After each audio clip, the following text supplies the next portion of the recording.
1 मेला झेंडावंदनाच्या निमित्ताने मी 30 तारखेला येणार आहे आणि 30 तारखेला दिवसभर जिल्हा नियोजन मंडळाची बैठक, विविध बैठका आपण घेणार आहोत. आता ही भेट जी आहे ती फक्त जिल्ह्यामध्ये मी दुसऱ्यांदा आलेलो आहे. विजयकुमार गावित साहेब जेव्हा राज्यमंत्री होते माझ्यासोबत त्यावेळी आलो आणि आता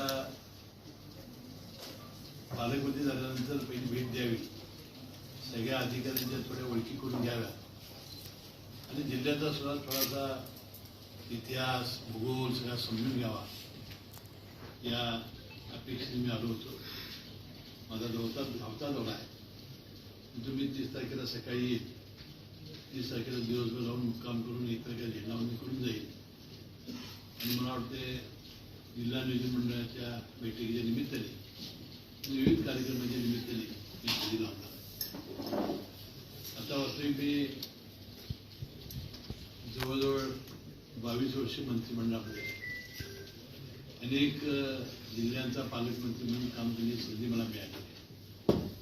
त्यामध्ये कोल्हापूर, बुलढाणा, जळगाव, रत्नागिरी असे अनेक जिल्ह्यांचा समावेश आहे, वाशिम.